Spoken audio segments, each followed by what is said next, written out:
Dan beberapa tahun terakhir kita cermati, ternyata banyak aspirasi yang menginginkan perubahan. Ya perubahan tentunya perbaikan. Bagaimanapun apa yang sudah dicapai oleh Pak Joko Widodo dan pemerintahannya, yang baik-baik tentu kita apresiasi gitu. Tapi kalau kemudian keinginan perubahan itu kita tabulasi dalam angka, berapa sih? Dan itu keluar dalam bentuk survei, 19,7%, kita adu dengan tingkat kepuasan pada Jokowi, 82%. Tidak ada satupun kebijakan pemerintah itu yang Nasdem di parlemen jangankan ditolak, dikritisi pun enggak. Hasilnya adalah jeng-jeng, Anies Baswedan cuma 27% yang percaya akan melanjutkan program Jokowi. Oke. Bagaimana membantahnya? Dengan 10 kali pidato gitu, 12 kali pidato gitu, rakyat sudah melihat seperti itu. Kalau kita mau berdebat, angka kalian mana? Ada nggak? Lawan survei dengan survei, lawan data dengan data. Bantahlah pernyataan rakyat itu dalam survei. Oke, Bang Zaki. Mendekati pesta demokrasi, pendukung Anies semakin panik. Habis sudah semua dilibas adian.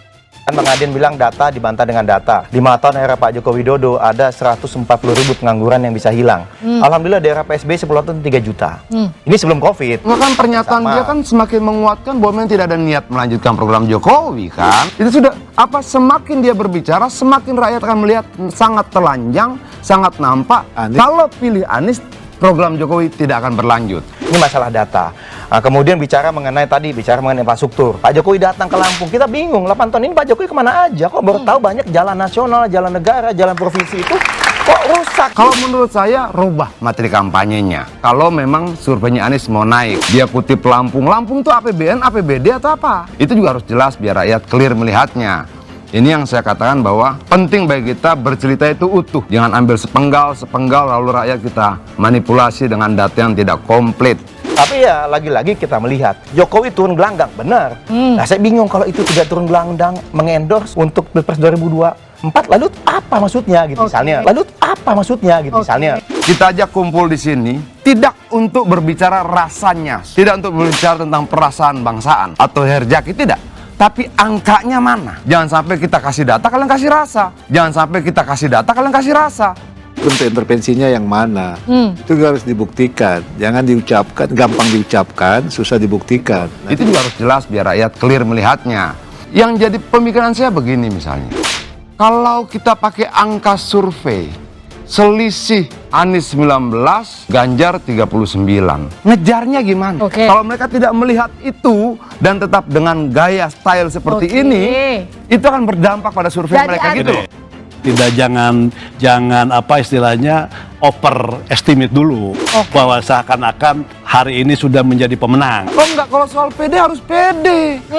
Menurut saya kekalahan itu diawali ketika kita tidak percaya diri masuk pada arena pertarungan. Kalau mau menang, pertama kepercayaan diri harus full. Setelah kita percaya, kita perkuat dengan kerja, dan kerja berbuah data. Inilah kalau terlalu mendewa-dewakan hanya satu survei gitu atau dua. Di Jawa Tengah aja, waktu itu Ganjar kita pikir sudah luar biasa periode kedua. Katanya menangnya beda tipis dengan Pak Sudirman Said. Padahal itu kandangnya Ganjar Pranowo dan kandangnya PDIP. Iya, dan yang penting muaranya ketika sudah ada bahwa capres dan kemudian cawapres. bedanya Gitu, tipis, ya kan? bedanya Jadi, tebal, jadi tak masih- penting. jadi yang masih penting terbuka. menang. Jadi yang masih penting terbuka. menang. Jadi yang masih penting terbuka. menang. Yang masih pertarungan terbuka. untuk mendapatkan kemenangan, tidak untuk mendapatkan ketebalan, toh. Benar, Kayak gitu. ini masih Nah, kalau terbuka. sudah Ada menang ya beda hal sudah. juga nih. Potensi untuk meningkatkan tren elektabilitas, bahkan untuk adanya potensi 2 putaran dengan terbuka 3 calon lebar presiden, sekali. itu sangat lebar sekali. Dan itu semua data. Oke, kalau dari data sekarang yang akan masuk putaran kedua siapa? Dari data per hari ini. Kita jangan berbicara data besok yang Hari belum gini ada loh. datanya. Gini, Dengan data per kita hari juga ini jangan yang melihat akan masuk gini. pada putaran 2 siapa? Jadi menurut saya kepercayaan dari diri saya itu berbasis data. Kepercayaan diri mereka berbasis rasa. Nah terus gimana kita bicara dalam satu forum? Satunya pakai data dan satunya pakai rasa. Bang Zaki.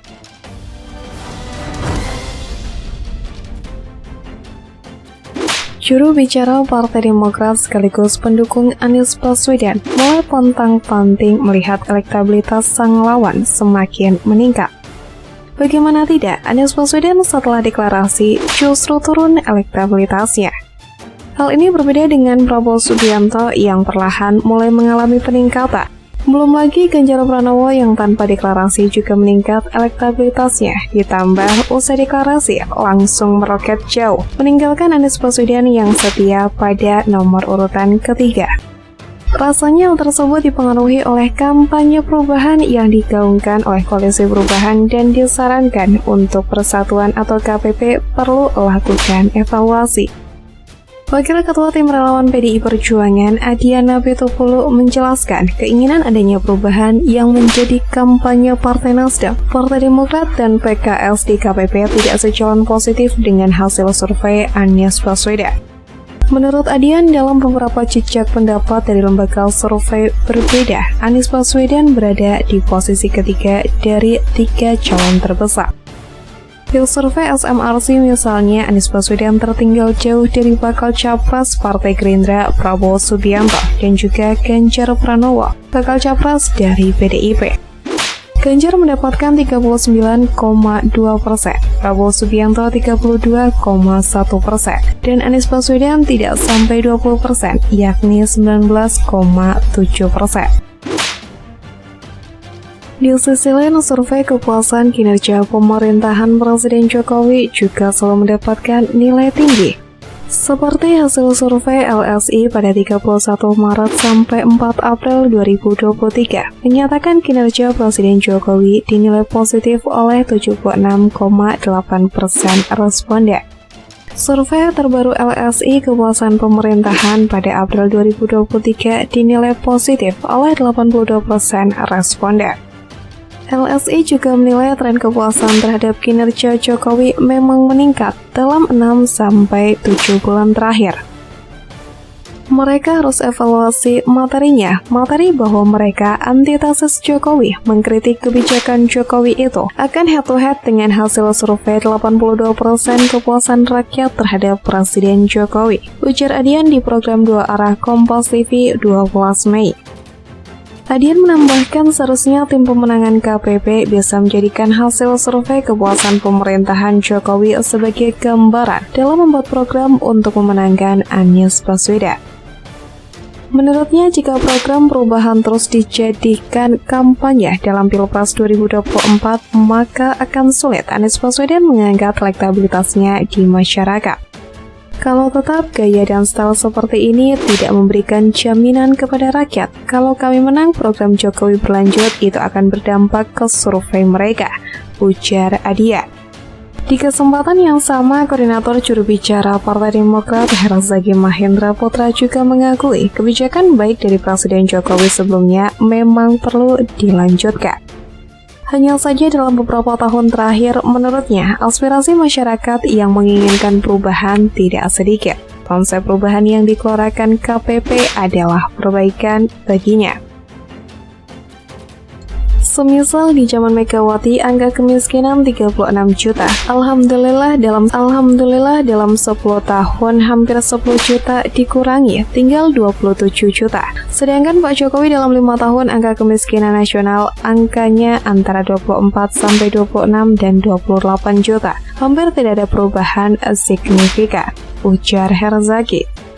Dikutip dari Kompas TV, elektabilitas bakal capres dari Partai Nasdem Anies Baswedan memang masih naik turun. Meski angkanya berubah, posisi Anies tetap berada di posisi yang sama, yakni di posisi ketiga. Hal tersebut tergambarkan dari survei Litbang Kompas dalam 1 tahun terakhir. Juru bicara Anies Baswedan, Henry Satrio, menilai wajar jika survei elektabilitas Anies masih fluktuatif. Menurutnya ada 3 hal yang membuat elektabilitas Anies masih naik turun. Pertama, Anies baru saja dideklarasikan oleh Partai Nasdem sebagai bakal calon presiden dan dilanjutkan oleh Partai Demokrat dan PKS.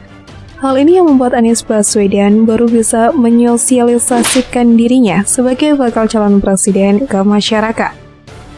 Hensat sapaan Henry Satrio menambahkan faktor kedua yang membuat elektabilitas Anies masih naik turun yakni adanya kedewasaan masyarakat dalam berdemokrasi. Menurutnya hingga saat ini masyarakat masih mempertimbangkan calon-calon presiden yang akan bertarung di tahun politik 2024.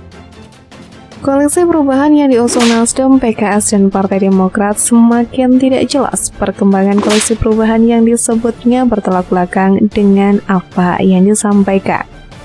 Seperti yang diketahui, Anies sendiri terasosiasi sebagai representasi dari kelompok-kelompok oposisi, kelompok-kelompok kritis yang mencoba untuk peruntungan di 2024 ganti rezim, mengalahkan dominasi PDI, dan seterusnya.